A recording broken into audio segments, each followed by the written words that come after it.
Hey everybody, today's episode is Small Gods by Terry Pratchett. It is the 13th book in the Discworld series, 389 pages long. It was published in 1992. It is one of two standalone novels in the 41 book long Discworld series. Before we get started talking about the book itself, let's talk about the author, Sir Terry Pratchett. He died in 2015 from complications of early onset Alzheimer's at 66 years old. He wrote, in addition to the 41 Discworld books, he also wrote several sci-fi books. He wrote some YA stuff, and as my wife tells me, I am a complete idiot for not knowing that he co-wrote Good Omens with Neil Gaiman. I was unaware of this, but my wife assures me that that is all on me and is widely known information that I should have known. Apparently that is why there was not a second Good Omens book, because Neil Gaiman refused to work on it by himself and Terry Pratchett wasn't able to anymore. The Discworld series is somewhere between the number 5 and number 7 best-selling fantasy series of all time, depending on what website you look at. The book sold over 100 million copies between the beginning in 1982 and this last year. So the first book was published in 1982. The final book was posthumously published a few months after his death in 2015. He famously had his hard drive run over by a steamroller as part of his will to ensure that there was no Frank Herbert or Tolkien action where books were published that he had only had rough drafts or notes on. He was a pioneer of the internet age. He had one of the early websites and forums where he could interact with his fans. So last detail on Terry Pratchett, which is important to both this book in particular and the wider Discworld series. He was an atheist. He did not discount that there could be a prime mover or something that's moving the universe forward, but he did not think that organized religion was anything more than the reflections of the men that created it. That's an important viewpoint and theme throughout the Discworld books. There's two real pillars of the Discworld series that's important for this one, and then we'll get into talking about Small Gods itself. The first one is relating to that viewpoint. So in this world, gods are very real, but they are mostly a reflection of the people who created them. They are only as powerful as the number of believers and also how devout those believers are. They also tend to take on aspects of the people who worship them.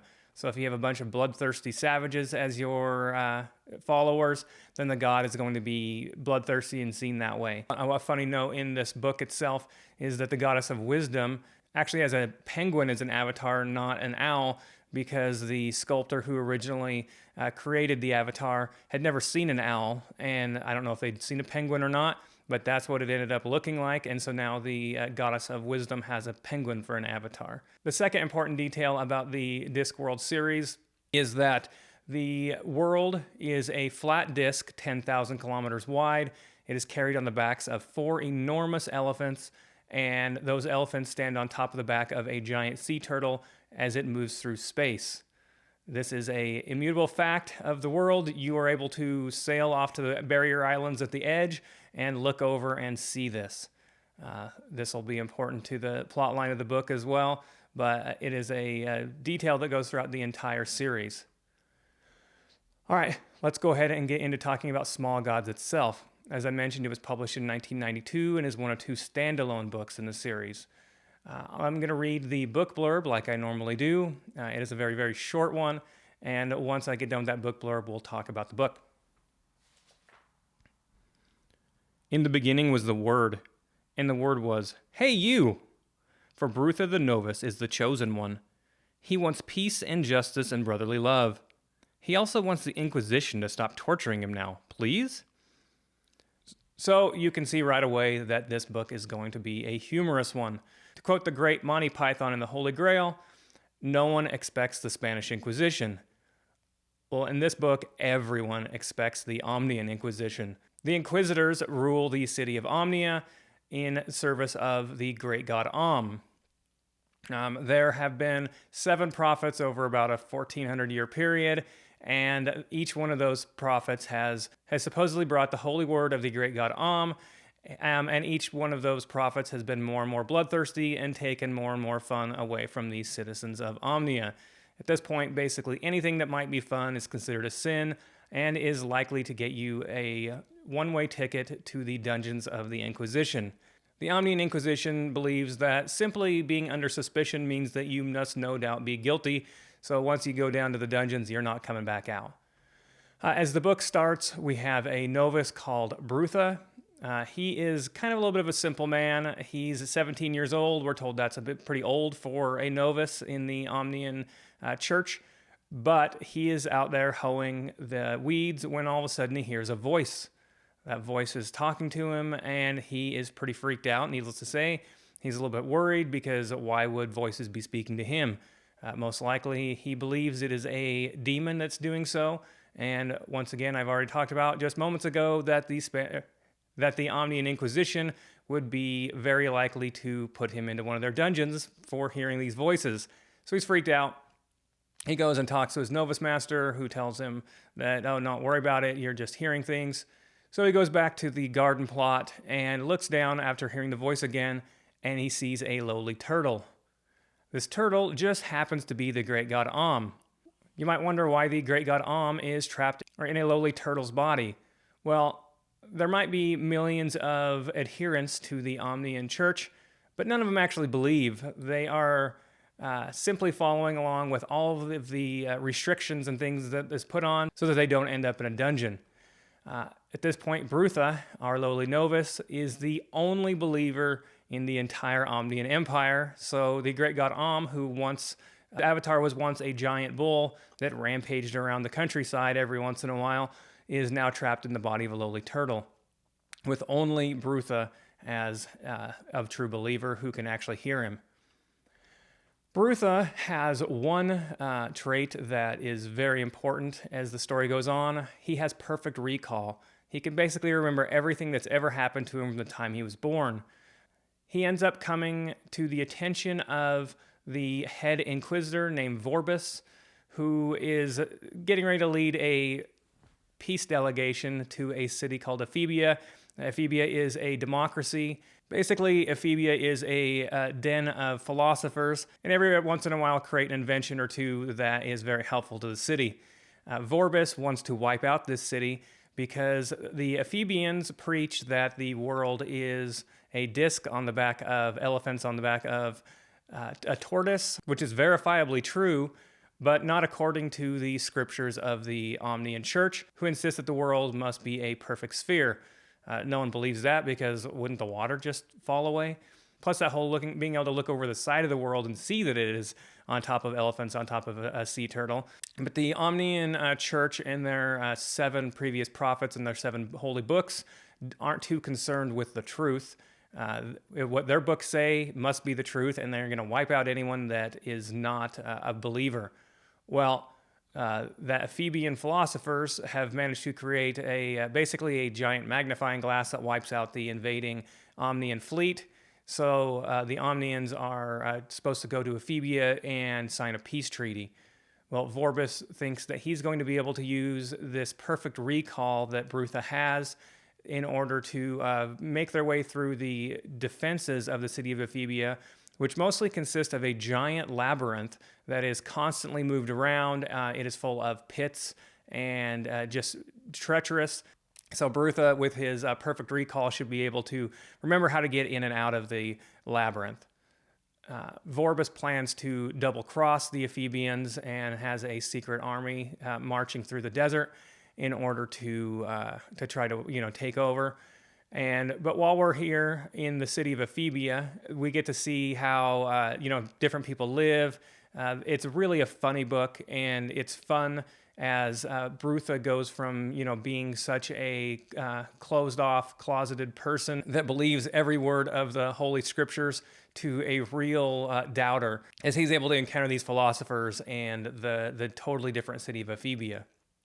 I think that's far enough into the plot. We don't need to go any farther into details, even if the book is more than 30 years old, but you get the general idea of what the book is about. Now, in terms of the good, the bad, and what my own thoughts are on the book, this part of my reviews, usually I talk about the good, the bad, and my own personal thoughts. Now, getting into the bad, the only thing I can really think of And this one is one of those things that could be from being into starting with book 13, even if it is supposed to be a standalone. There's definitely some jokes that feel like inside jokes that if I had read some of the previous books, I probably would be a little bit more understanding of what was going on. There's talking about a city several times in this that I believe from reading some other stuff is one of the major cities in most of the books. So I think that when they're joking about that, I just didn't quite get it. There's a couple other instances where that's the case. And so I think that that's kind of one of those things, though, where when you start with book 13, even if it is a standalone, you're going to miss a few things here and there, if it's set in that same world. I really found it really cool that the gods were real. They were actually there. You could see them in many cases, and that they were shaped by the people who are worshiping them just as much as they shaped the people who worship. I thought that the interactions between the no longer so great god and Brutha was really funny. The fact that Brutha is the only one that actually truly believes and can still hear the great god. It's funny that he carries the turtle around with him, and the interactions that they have between the two of them are really hilarious. The great god frequently gets really angry. He threatens to do all kinds of bad things to Brutha and the people around him, but he has zero power, and Brutha mostly just ignores him. I found that really hilarious. I really thought the humor was so well done throughout the entire book. I think the part for me that was the funniest is when Brutha first goes out into the city, and he goes to a bar, and there's a whole bunch of philosophers arguing with each other. One of the philosophers is an atheist who says we don't really need the gods. Obviously, in this case, it's a little different where atheists generally don't believe in gods at all. But in this case, since the gods are real and you can see them, then they're real. But the atheists here just decide that they don't need to be worshipped.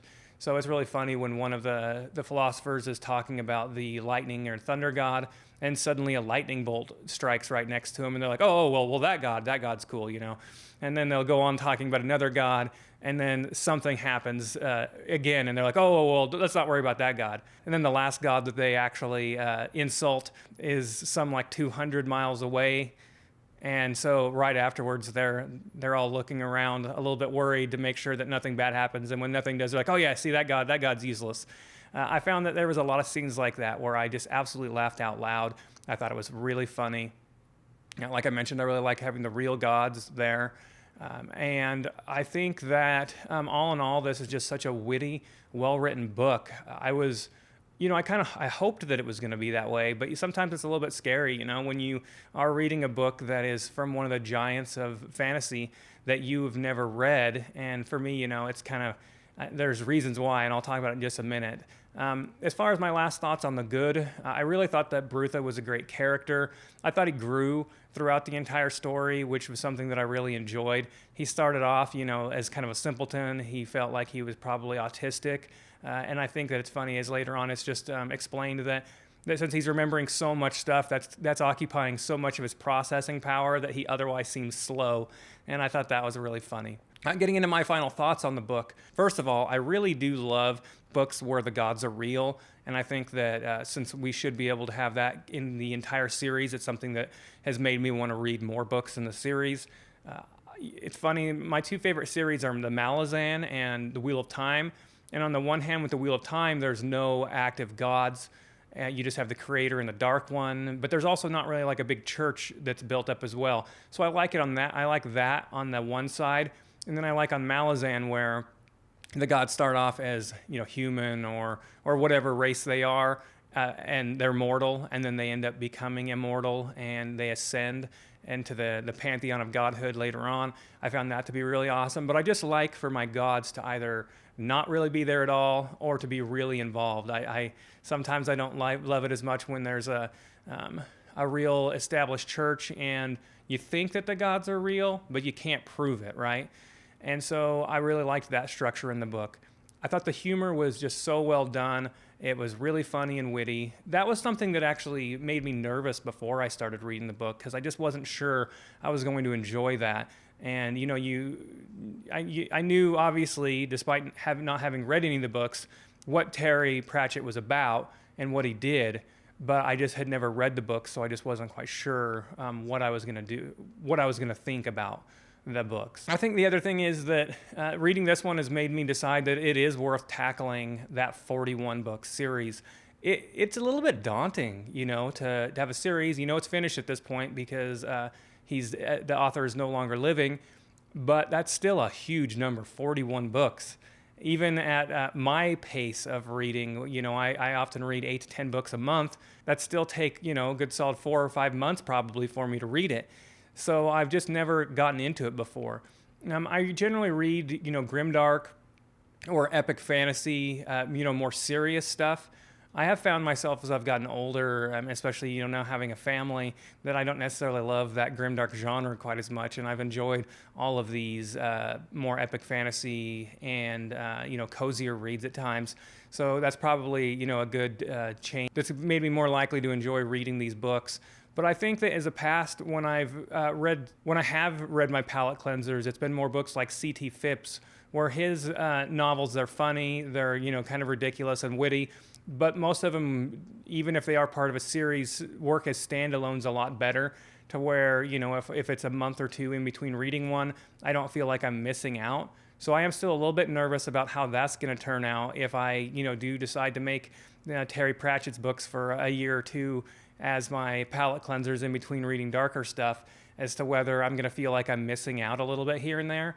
Maybe, you know, I'll add a couple of books a month or something like that. We'll see how that goes.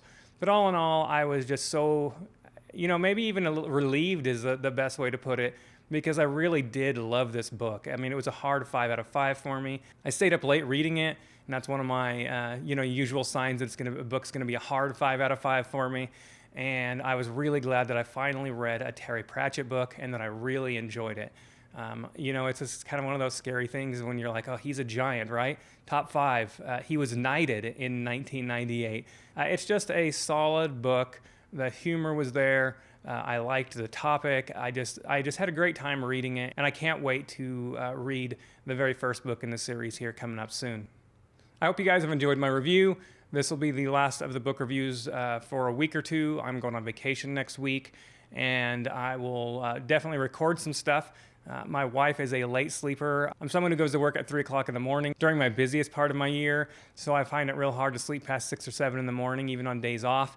So I'll probably record several videos while I'm on vacation while my wife is sleeping. I have a couple more of the Spiffbo books left to finish for the end of the year. I've finished one more. I'm trying to figure out how I'm going to do a review on it. The book was very, very short, only 140 pages, so it's not like it really warrants a 15, 20-minute long review. But I will get that review out, and I'll get a couple of vacation-themed ones out as well. The month of December, I will read 1 or 2 more of the Spiffbo books, and then I'm only going to read second, third, fourth books, whatever, of series. I don't plan on starting any more new books as the first of a series, except for those couple of Spiffbo ones. I've really enjoyed reading new books this year. It's the first time I've read too many new books for the last several years. I spent the last few years re-listening mostly on audiobook to the Malazan series several times, The Wheel of Time several times, and just quite a few older books that I had read over the years that I wanted to reread. I reread most of the Mark Lawrence stuff. So this has been, you know, my first time in a few years of reading too many new books, and I'm going to end up somewhere around 60 new books in the last 6 months of the year, and I've had a great time doing it.